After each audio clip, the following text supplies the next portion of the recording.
세 개의 핵심 질문을 던져서 핫 이슈를 정리하고 시민들께 필요한 정보들을 뽑아드리는 오늘의 IQ 시간입니다. 매주 금요일은 노영희 변호사와 함께합니다. 어서 오세요. 네, 안녕하십니까. 예, 아니 오시는 중에 아주 뜨거운 또 판결 하나가 나왔어요. 한숨을 쉬시는 이유를 제가 알겠습니다. 너무 다이내믹한 코리아입니다. 진짜 다이내믹 코리아입니다. 예. 이제 사실 작년 8월인가요? 예. 그때 선고가 무죄로 났었잖아요. 그렇죠. 그 이후에 사실 사정 변경된 것은 없습니다. 예. 그런데 오늘 그러니까 거의 한 5개월 만에 예. 완전히 뒤집어졌습니다. 완전히 뒤집어졌습니다. 예, 그래서 그 안희정 전 충남지사에 대해서 예. 10가지의 행위에 대해서 한 9가지 정도가 전부 다 유죄로 인정이 되고 10가지 중에서 9가지가 예, 인정이 되고 그래서 징역 4년을 구형했던 검찰의 구형에 대해서 판사님이 3년 6개월을 실형을 선고를 하고 법정 구속되었다는. 그래서 이제 얼마 전에 있었던 김경수 지사의 법정 구속 소식에 이어서 이제 또 다른 그 여권의 강력한 대선 주자를 꼽히던 분이 결과론적으로는 법정 구속되는 사태가 벌어졌습니다. 자, 지금 그 김경수 지사가 그 법정 구속됐을 때도 이제 뭐 판결 내용도 그랬고 그렇죠. 또 그리고 판사에 대한 어떤 평가들도 그랬고 논란들이 막 굉장히 뜨거웠어요. 그래서 뭐 심지어 대법원장이 우려를 표명하기도 했었는데 이번 판결이 떨어지자마자 또 인터넷에서는 그냥 갑론을박이 나오고 또 판사에 대한 성향이 어떻다 이런 얘기가 쏟아져 나오고 있죠. 근데 사실은 공통점이 있긴 있는 것 같아요. 그러니까 김경수 지사의 그 판결을 선고했던 분이 이제 양승태 전 대법원장의 수행 비서였다. 그 비서실에 근무하는 아주 그러니까 비서라고 하는 분은 사실 거의 최측근에서 모든 일거수일투족을 알고 제일 사실은 그 감정적 교류도 많이 하는 그런 분들 아니겠습니까? 그렇죠. 그러니까 이제 그런 의미에서 김경수 지사 측에서는 양승태 전 대법원장과 엄청난 특수관계에 있다는 것이 사실 부담스러웠는데 그래도 우리는 재판부를 믿었었다. 하지만 결론은 그렇지 않아서 유감이다. 이제 이런 식으로 얘기를 했었습니다. 근데 이제 오늘 같은 경우에도 뭐 2심 재판부가 뭐 임정환 전 사장님하고 또 이제 친분이 있다라는 얘기가 좀 있어서 뭐 확인해봐야 됩니다만. 또 그런 것은 뭐 영향을 미친 건 아니냐 또 이렇게 해석하는 분들도 있습니다. 그런데 그렇습니다만은 이제 2심 재판부가 그런 성향을 가진 것하고는 사실 이번 건은 그렇게 썩 관련이 많아 보이지는 않아요. 이제 김명재 대법원장이 오늘 얘기를 한 것 중에 하나도 뭡니까?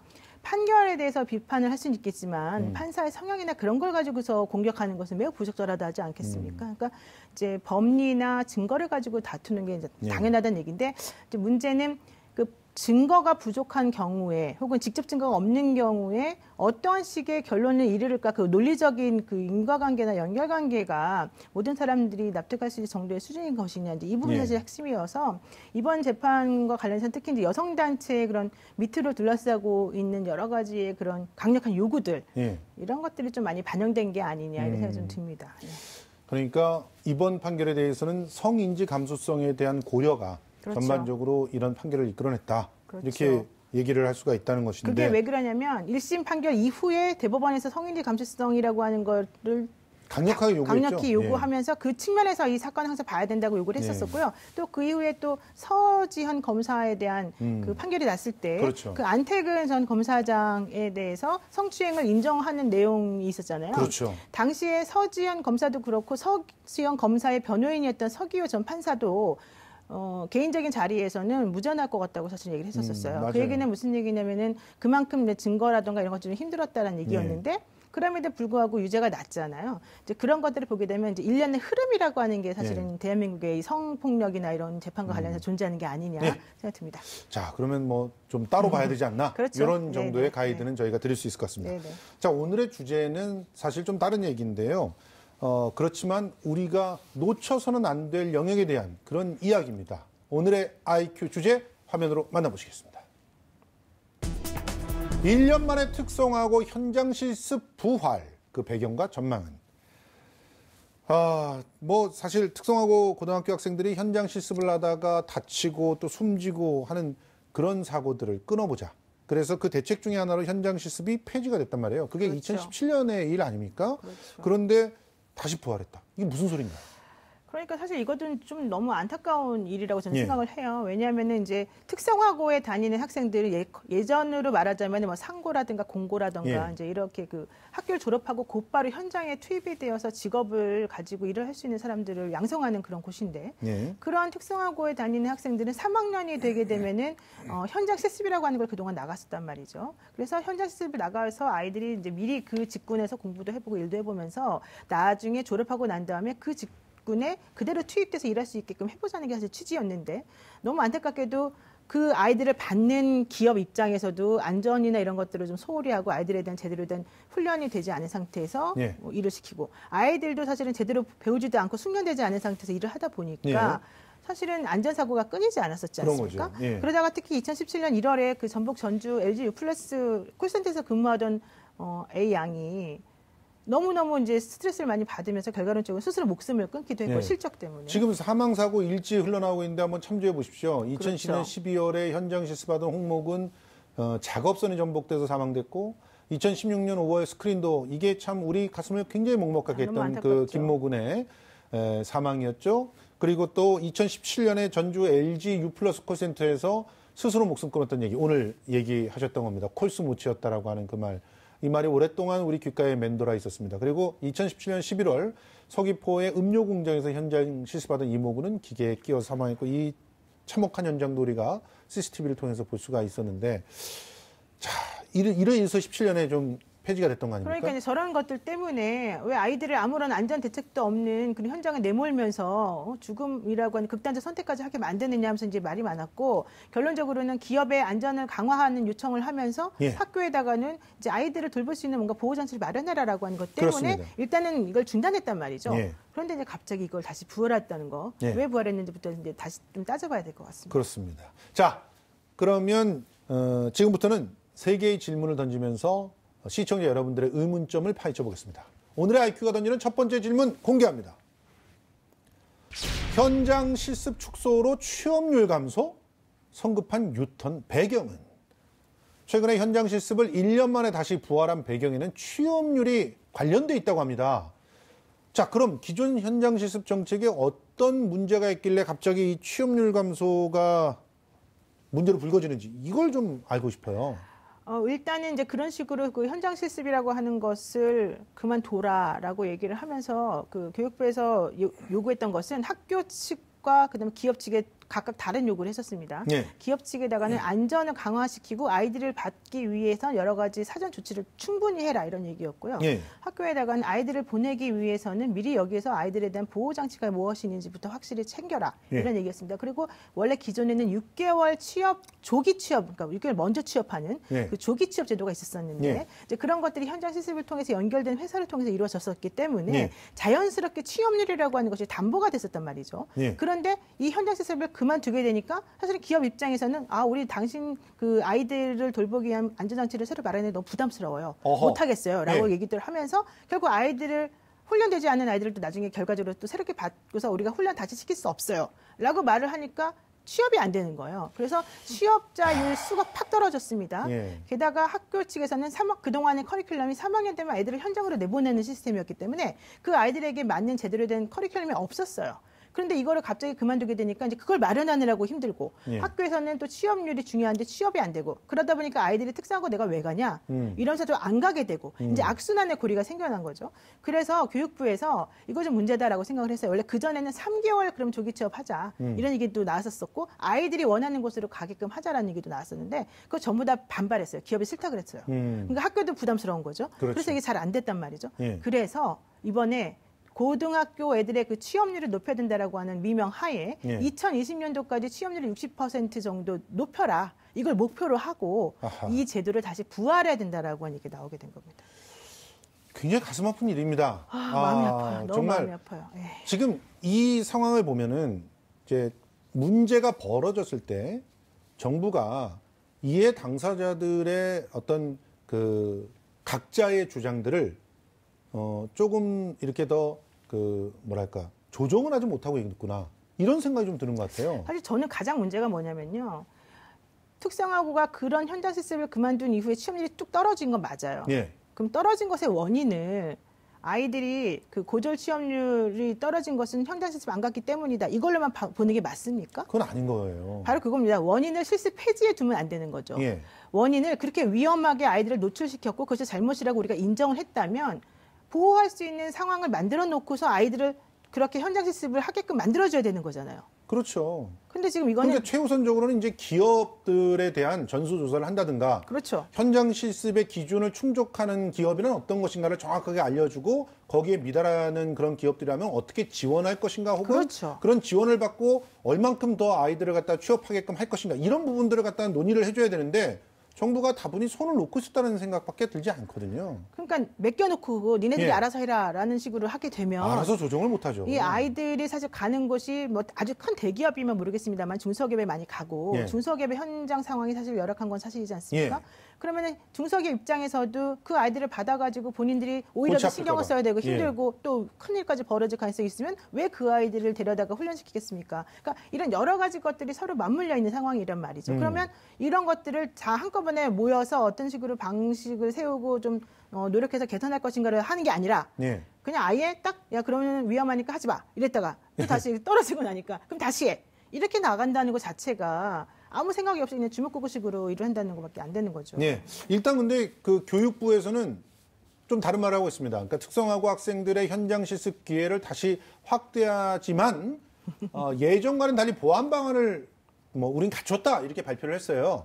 자, 그 중에 하나가 실습 기간 3개월 이하로 못 박았던 규정이 삭제된다는데 이거는 언뜻 봐서는 이게 보안 규정이 될까? 이런 생각이 들거든요. 그러니까 이제 3학년 2학기부터 실습을 나가라. 그리고 3개월 정도로 하고 그것도 이제 아이들이 현장 실습할 수 있는 곳을 스스로 선택할 수 있게끔 해라. 예. 이제 이런 식으로 지난번에 개정 권고안이 나왔었던 거예요. 예. 근데 그러다 보니까 기업 입장에서는 3개월이면 너무 짧은데 내가 이 아이들을 뭐 하려고 열심히 가르치냐. 그러니까 좀 있으면 나갈 애들 아니냐. 그래서 예. 신경을 안 쓰게 되는 것이고요. 예. 또 학생들 입장에서는 사실은 내가 이 회사에서 날 뽑아주지도 않을 건데 예. 나를 왜 여기서 일을 하게 하느냐. 예. 그리고 나는 결국 지나가는 손님일 뿐이다. 이런 생각을 할 수밖에 없지 않겠습니까? 예. 그런 식이고 더더군다나 더 중요한 거는 실습 기간의 제한 같은 게 서로 없고 그냥 우리 서로 간에 그냥 알아서 하세요라고 해버리게 되니까 지켜도 그만 안 지켜도 그만 이런 식으로 이제 진행이 되는 거예요. 그래서 학생들도 불만이고 학교도 불만이고 기업도 불만이고 이렇게 돼버리다 보니까 이게 문제다라는 얘기였고요. 또 예전에 나온 게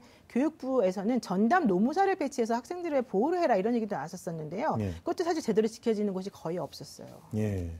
자, 그리고 또 어떤 보완책을 내놓은 건가요? 지금 이제 직업계 고등학교, 즉 특성화고라고 하는 이 고등학교의 현장 실습 보완 방안이라고 해서 교육부에서 내놓은 것이 있습니다. 이제 우선은 조기 취업이 가능한 현장 실습 그 선도 기업에 대해서 인증해주는 절차가 있어요. 그런 곳에만 아이를 이제 보낼 수 있는 거죠, 원칙은. 그래서 그런 인증 절차를 우선은 간소화하겠다. 지금 화면 나오는 것처럼 한 4번 정도 그걸 확인해서 방문해서 이제 처리하던 걸 두 번으로 줄이고 또 학생 만족도가 높은 기업에 대해서는 그런 인증 절차를 아예 없애버려요. 그리고 3년간 지속시키는 거고 현장 실습 과목을 신설하게 되고 또 학생이 선택하게끔 하고요. 또 특성화고에 취업 지원관을 1명 이상 배치하고 또 학교별 노무사를 매칭시키겠다. 이런 지금 보완 방안을 내놓고 있습니다. 저 4가지 그 보완 방안은 좀 실질적인 효과들이 좀 있을 것 같네요. 아무래도 학생들한테서 만족도가 높은 그 직장 같은 경우는 조금씩 더 그 폭을 넓혀준다거나 또 구체적인 지원을 해준다거나 이런 방법을 좀 써야 되지 않을까 하는 생각들이 듭니다. 아무튼 학생 안전은 다시 뒷전으로 미뤄졌다는 그런 불안감을 완전히 종식시킬 수 있는 그런 보완책은 아니라는 점이 좀 답답한 것 같습니다. 저는 좀 정말 안타까운 게요. 이게 다 기업 편의적인 발상이라는 게 가장 중심이에요. 기업 편이 행정 편이죠. 두 개 다죠. 왜냐하면은 아이들 입장에서는 그 환경이 안전하지 않았기 때문에 문제가 있었던 거잖아요. 그러면 안전하게 만드는 게 뭐가 있나를 우리가 살펴봐야 되는데 지금 얘기된 거죠. 안전하게 만든 게 없고요. 맞아요. 오히려 인증 절차를 간소화한다는 거예요. 기간도 늘려줄 수 있고. 인증 절차를 간소화한다는 건 그만큼 그냥 4번 나가서 매번 확인할 거를 2번만 한다는 식인 거잖아요. 그렇게 되면 실제 안전보다는 그 기업이 좀 행정적인 편의를 봐주기 위해서 만들어진 절차가 아니냐 이런 생각이 들 수밖에 없거든요. 그래서 알겠습니다. 그러면 아이들의 안전을 위해서 무엇을 바꾸었느냐 이렇게 되물어보게 되면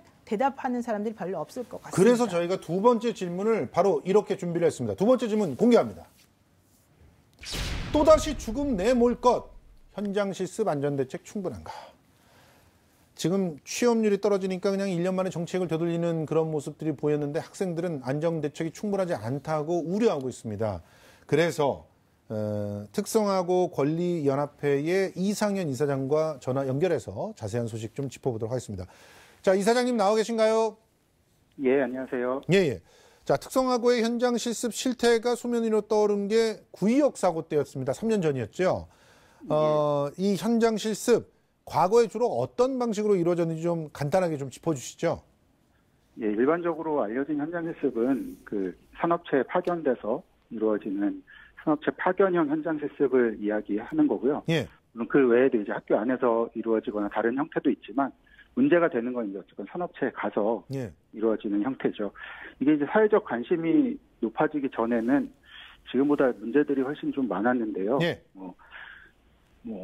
이제 표준 협약서에 정해지지 않은 야근을 막 시킨다던가 예. 학생들이 원치 않는 곳에 가서 실습을 한다던가 학교로 다시 돌아오고 싶어도 돌아오지 못하게 하고 잘 돌아올 수 없는 그런 문제들도 있었고요. 안전교육이나 어떤 조치들 이런 것도 좀 부실한 경우가 굉장히 많았습니다. 예. 그런데 이런 그 현장 실습 학생들의 안전 사고 문제에 대해서 그래서 정부에서 개선하겠다고 특성화고 대책들을 위한 여러 가지 대책들을 내놨었단 말이에요. 그런데 그동안 그 현장의 변화들이 좀 있었는지가 저는 굉장히 궁금해요. 현장은 변화가 없는 상태에서 취업률만 떨어지고 기업이 부담을 느꼈다고 해가지고 지금 다시 보완책이 나온 건지 아니면 현장이 좀 바뀌긴 한 건지. 이제 현장 실습 표준 협약서를 교육부 장관이 고시하도록 바꾼다던가, 아니면 이제 기업 선정 과정에서의 절차들을 만들고, 지도 점검을 좀 강화하겠다고 해서 중앙정부 차원에서나 교육청 차원에서 이렇게 점검들을 조금 더 강화한 측면이 있는 것 같습니다. 근데 2018년 같은 경우는 사실 그 사고가 크게 나고 나서 다음 해이기 때문에 학교도 그렇고 좀 경각심을 가지고 이 문제를 좀 조심스러워하거나 혹은 조심스럽기 때문에 아예 실습을 기피하거나 이런 경향도 있었기 때문에 사실 완전히 현장이 충분히 바뀌었다 이렇게 보기는 좀 어려울 수도 있습니다. 아니 그런데 지금 다시 그 현장 실습을 확대하면서 그러니까 3개월로 묶어뒀던 이유는 너무 장기화되면은 사실상 저임금 노동자를 갖다가 좀 기업이 막 쓰는 그런 부분이 있게 되고 그리고 또 여러 가지 또 위험에 노출되는 경우가 생기기 때문에 3개월이라고 하는 그 제한이나 이런 것들을 갖다 두었었는데 이런 것들을 폐지하면서 이제 그 현장 실습이 강화 확대되는 그런 현상이 돼버렸단 말이에요. 어떻게 보십니까 이런 상황을? 사실 어제 그 발표 이후에 저희 연합회는 이제 여러 가지 나오는 논란들과는 조금 다른 입장인데요. 그 작년에 학생들이 가장 많이 문제 삼았던 것이 실습 기간이 대폭 축소된 부분하고 실습 수당 20만 원 그 정도밖에 받지 못하고 하는 그 부분에 대해서 문제제기가 굉장히 많았습니다. 그래서 저희는 이런 부분이 좀 학생들 의견이 반영되어서 이번 정책에 변화가 있었다고 생각이 되고요. 이걸 이제 단순 정책의 회기로 볼 거냐 아니냐 이런 데서 저희 입장은 학생들 의견이 그래도 더 반영된 그러니까 2018년에 그 학습 중심 현장 실습이 시행될 때는 사실상 학생들의 의견이 거의 반영된 바가 없다고 생각이 되고요. 근데 올해 그것을 이제 기간을 풀었냐 늘렸냐 이런 문제만이 아니라 저희가 보는 입장 중에 하나는 학생들 의견 얼마나 더 반영하고 있냐 이런 부분에 있어서는 조금 더 반영된 측면이 있다고 생각이 됩니다. 아니 그러면 학생들이 지금 안전한 그런 현장 실습장에 대한 어떤 목소리 이런 부분들을 간과하고도 우리가 시간을 좀 넉넉하게 하고 싶고 수당을 좀 올려주면 된다라고 계속 주장을 한다면 그렇게 따라가야 된다는 건가요?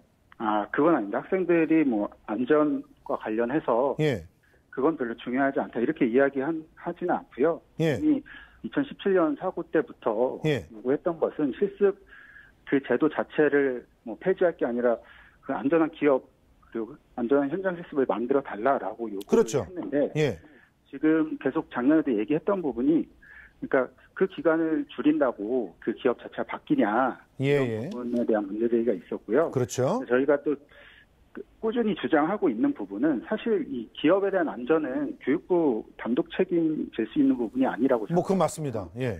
예, 그래서 저희 요구는 고용노동부를 포함해서 이 부분은 좀 범정부적인 좀 특단 대책이 필요한 거 아니냐. 그렇죠. 주장을 계속 하고 있습니다. 아하.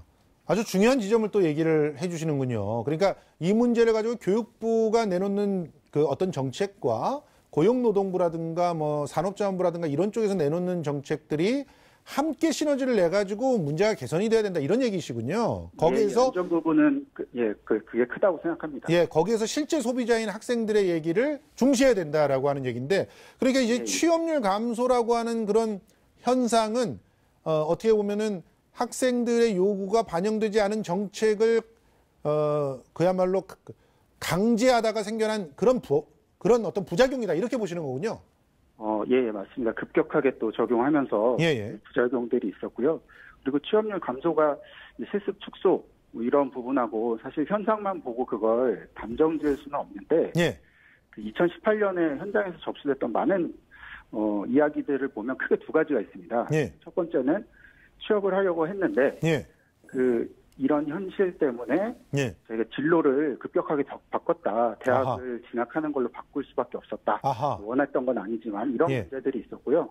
두 번째는 이제 꾸준히 어쨌건 실습이나 취업 이런 걸 준비하면서 1학년, 2학년 왔는데 정작 이제 갈 데가 없더라. 취업처가 올라오는 곳이 없고 그래서 뭐 취업이나 실습 이런 걸 하지 못했다라고 하는 이 두 가지 이야기들이 정말 많이 저희 접수가 됐었어요. 아, 진짜 굉장히 참 또 다른 인식이네요. 그 지금 현재 현장에서 근데 그럴 것 같습니다. 현장에서 학생들의 입장에서는 안정적이고 확실한 그런 직장을 구하는 게 최우선이 아니겠는가 이런 생각도 듭니다. 그런데요. 그러면 두 가지 짧게 좀 대답해 주시고 마무리를 해야 될 것 같은데요.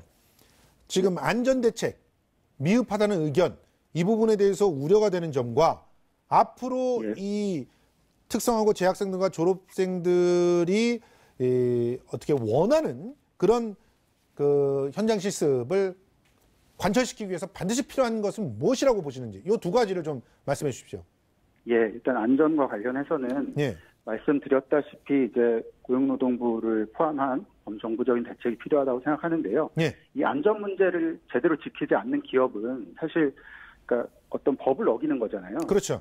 더 규제를 강화하는 개념이 아니라 사실 불법을 처벌하고 그걸 적법하게 만드는 문제이기 때문에 어떤 처벌 문제라든가 이에 대한 규제를 좀 제도도 그렇고 지도점검도 그렇고 훨씬 강화할 필요가 있다고 생각이 됩니다. 그리고 이제 앞으로 이제 어떻게 해야 되냐. 사실 어제 정책 발표는 이제 큰 그림을 이제 제시한 거라고 생각이 되고요. 구체적으로 그걸 어떻게 시행하느냐의 문제에 있어서 저는 지금이야말로 좀 2018년에 그 실습을 했던 또 취업을 했던 3학년들의 그 좀 심층 실태조사 필요한 시기라고 생각을 합니다. 왜냐하면 이제 지금 문제는 문제가 있는 곳을 좀 정확하게 짚어서 조치를 할 필요가 있고요. 그 구체적인 문제에 맞는 대책을 내놓을 필요가 있거든요. 그렇군요. 어제 발표된 정책은 전체에 대한 그림이죠. 이것이 구체적인 지금 발생하고 있는 여러 가지 문제들을 다 커버하지 못하는 상황이고 교육부가 안전에 대한 의지를 또 버리지 않았고 또 학생들 요구를 반영해서 할 거라면 알겠습니다. 이제 여러 가지를 짜놓은 그것에 나아가서 학생들 진짜 구체적인 이야기들을 지금이야말로 정말 많이 들을 때라고 생각합니다. 알겠습니다. 자, 그 학생들의 의견이 제대로 반영된 큰 그림, 이게 우선적으로 좀 제시가 되었으면 좋겠습니다. 이상현 특성화고 권리연합회의 이사장과 얘기 나눠봤습니다. 오늘 출연해 주셔서 고맙습니다. 고맙습니다. 아니 우리 또 이사장님 얘기를 들어보니까 제 학생들의 입장에서는 지금 학생들이 굉장히 갈급한 문제가 따로 있다는 거예요. 그래서 이 부분을 놓고 저희가 세 번째 질문을 준비했습니다. 세 번째 질문 공개합니다. 취업보다 대학 택하는 학생들, 특성화고를 살리려면 이 문제입니다. 그러니까 최근에 정부의 지원 정책 축소되고 또 취업보다 대학 진학을 선택하는 특성화고 학생들이 늘고 이 이렇게 되는 이유는 결과적으로 정부에서 큰 그림으로 적극적으로 특성화고를 갖다가 지원하고 살려내려고 하는 그런 방침들이 나오지 않기 때문이 아니냐 이런 얘기란 말이죠. 그런데 지원 정책이 축소가 되고 또 이제 뭐 경기 둔화 이런 걸 이유로 해가지고 기업도 아이들을 안 뽑고 예. 이게 가장 문제죠. 왜냐하면 특성화고를 가는 이유는 취업이 빨리 되고 예. 그다음에 전문 기술을 익혀서 관련 분야에서 본인이 뭔가 좀 앞서 나가기 위해서 사실 가는 거잖아요. 그렇습니다. 그런데 지금 현재 상황을 살펴보게 되면 전국적으로 신입생을 채우지 못한 학교가 허다하고요. 예. 그러니까 다 미달이고요. 거의 대부분이. 예. 일부 학교는 재학생의 3분의 1 정도 되는 한 70명 정도가 중간에 다 그만둔답니다. 맞아요. 학교를. 그러니까 그 얘기는 무슨 얘기냐면 내가 이 학교를 다녀도 비전이 없다. 그렇죠. 이런 생각을 하기 때문이거든요. 예. 그래서 지금 왜 그러냐라고 생각을 해봤더니 과거에 비해서 일단은 예전에는 3학년 2학기만 되면 취업이 됐어요. 예. 근데 지금은 이제 취업이 안 되는 거잖아요. 게다가 12월 달에 현장 실습을 나가면 예. 옛날에는 이 아이들이 예비 근로자로 그러니까 취급을 해서 예. 급여도 조금 높고 예, 또 맞아요, 아이들을 맞아요. 장기적으로 그 회사 취직시켜준다는 게 보장이 돼 있는데 예. 지금은 그냥 수당이에요. 학생이에요, 학생. 예. 그래서 식비랑 뭐 버스비 이런 거 줘봤자 10,000원도 안 주는 거야. 예. 최저임금도 안 된다는 거죠. 그래서 이 아이들 입장에서는 뭐 하려고 내가 그 학교를 가느냐 이런 얘기가 있는 거죠. 그러니까 아이들을 특성화고라고 하는 것을 보내가게끔 많이 하려면 예. 그만큼 인센티브를 줘야 되는데 그게 지금 현재 되지 않는다는 게 가장 큰 문제입니다. 변호사님, 그러면 지금 시간이 없어서 그런데 네네. 짧게 우리 특성화고 살리려면 어떻게 해야 되는지 뭐 미시적인 얘기 또 거시적인 얘기 이렇게 좀 아울러서 짧게 좀 얼마 전에 고졸 공무원의 수를 늘리겠다고 정부에서 발표를 하지 않았습니까? 예. 그런 거에 대해서 사실 아이들 되게 좋아한단 말이죠. 예. 왜? 내가 대졸자여야지만 그 직군을 가질 수 있는 게 아니기 때문에. 그렇죠. 즉 고졸과 대졸의 차이를 없애주고 예. 고졸자들도 얼마든지 자신의 꿈을 펼쳐서 취업을 해서 본인이 그 자아실현할 수 있는 기회를 마련해 주는 게 가장 중요하다는 맞습니다. 것이고요. 그러면서 고졸과 대졸의 차별하는 이 사회의 그런 풍토 이런 것들이 좀 없어져야 되지 않을까 싶습니다. 예, 거시적인 대안으로만 그렇습니다. 말씀해 주셨군요. 알겠습니다. 지금까지 노영희 변호사와 함께 얘기 나눠봤는데요. 사실 특성화고는 강화시키면 강화시킬수록 우리 사회에 커다란 역할들을 할 수 있는 그런 교육의 현장이라고 생각합니다. 부디 전 정부적인 차원의 대책, 그림 필요하다고 생각합니다. 오늘 말씀 고맙습니다.